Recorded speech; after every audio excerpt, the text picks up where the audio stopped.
Namaste students. I am JVN Dr. Aziz Mohtan from Department of Food and Biotechnology, Faculty of Agriculture and Veterinary Science, Jyoti Vidyapith Women's University, Jaipur. Today I am going to discuss about the topic enzyme immobilization and physical immobilization of enzyme. So first we discuss about the enzyme immobilization. Enzyme immobilization is defined as the process of binding the enzymes to a solid support. We immobilize the enzyme and make it adhere to a solid support so that they can be attached to a solid surface. And using a substrate, we immobilize the enzymes. So, what is an immobilized enzyme? An immobilized enzyme is one whose movement in space has been restricted. It cannot move in the space. It is restricted to a particular space.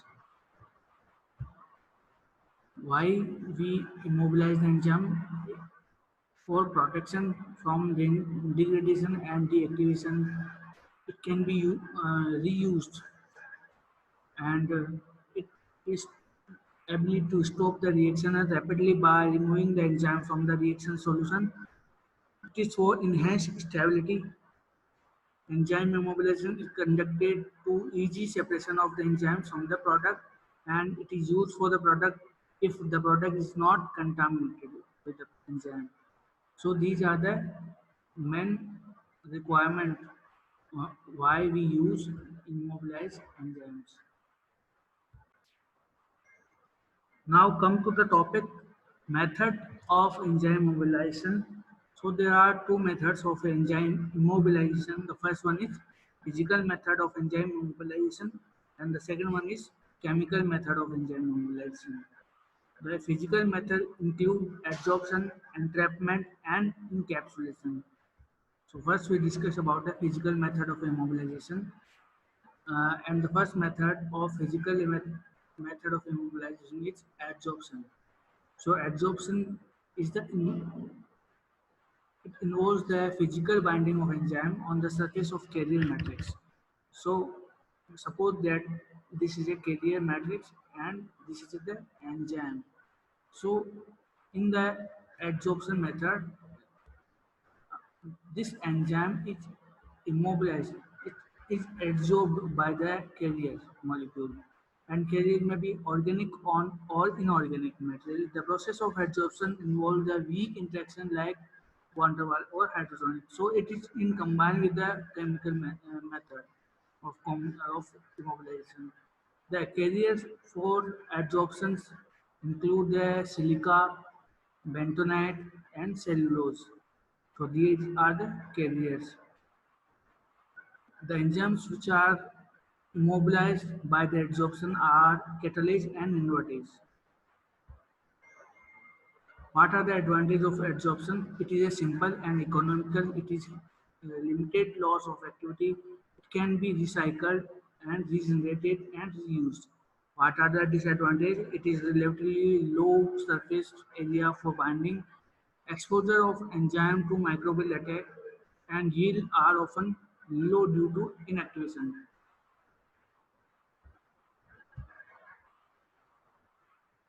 Entrapment is the second method. In entrapment, the enzymes or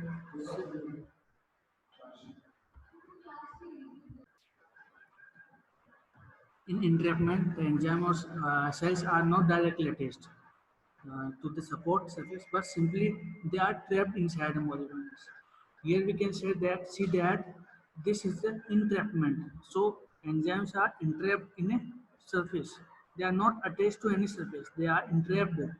They are inside a membrane, a polymer matrix. They are inside a polymer matrix. So it is a entrapment, and enzymes are held or entrapped within the suitable gel. So it may be any suitable gel or fiber.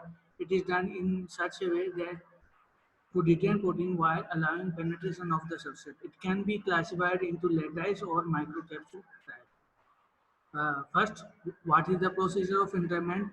First, we conduct the inclusion of gel such as polyacrylamic gel or polyvinyl alcohol gel. Then we conduct the inclusion of fibers such as cellulose and polyacrylamide gel. Then we conduct the inclusion in microcapsules such as polyamine, polybasic, and chloride. So this is the method of the entrapment.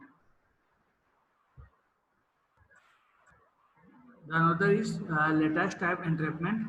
That is the type of entrapment. Entrapment involve entrapping enzymes within the interstitial spaces of a cross-linked water-insoluble polymer. So these are the water-insoluble polymer in which the enzyme is entrapped. So it is not attached to any surface, but it is entrapped. And some synthetic polymers such as polycarbolamide and polyvinyl alcohol can be used, and natural polymers such as starch can also be used for immobilization of enzyme using lattice type entrapment. Now, microcapsule type entrapment or encapsulation membrane.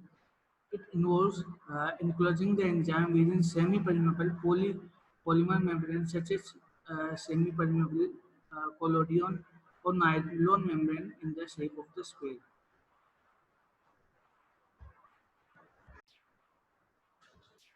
So here, by this diagram, we can say that first we conduct the inclusion in gel, enzymes stepped in gel. Then we conducted the inclusion in the fibers. So this is the fiber, uh, this is the fiber, and it is the inclusion in the gel. Then we conducted the microcapsules. We conduct the inclusion in the microcapsules. So this is the microcapsules, which are also involved in the microencapsulation. This is the liposomal encapsulation method. Liposomal are small artificial vesicles of spherical shape that can be created from the cholesterol, phosphatidylcholine, or phosphatidylserine. So these are the examples of the liposomal encapsulation. What are the advantages? It is simple, no change in intrinsic property of enzyme. It involves no chemical modification. It needs minimal enzyme requirement. The matrices are available in the various shapes. What are the disadvantages? The enzyme can be leaked. Only small size substrate products can be used. It requires a delicate balance between the mechanical property of the matrix and its effect on enzyme activity and presence of diffusal constraints. What now microencapsulation? Enzymes are immobilized by enclosing them within spherical semi-permeable polymer membrane. So these are the semi-permeable membrane which are known as the which are involved in the microcapsule process. The term microcapsule is defined as a spherical particle with the size varying between 15 nanometer to 2 mm containing a core substance. And micro so all the enzymes are immobilized in this manner and physically they are contained within the membrane while substrate and product molecules are free to diffuse across the membrane. Membrane are made up of cellulose nitrate. So these are the composition of the technique involves first the heating, then then again we compose the dilution for the uh, enzyme immobilization process. The phase inversion involves the induction of phase separation in a previously homogeneous polymer solution by temperature change or exposing the solution to a non-solvent polymer. This is the polyelectrolyte co-acceleration of the enzyme in which an ionic polymer and cationic polymer are used. If enzyme is in negative charge, then cationic polymer will bind to the enzyme. If the enzyme is positively charged, then an ionic polymer will bind to that enzyme, which will create a encapsulation method, and will lead to the conversion and immobilization of enzyme.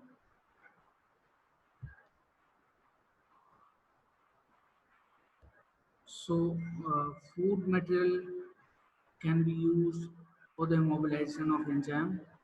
So this is the general procedure of enzyme mobilization. In the upcoming lecture, we are going to discuss about the chemical method of enzyme mobilization. So our lecture is over here. Thank you very much.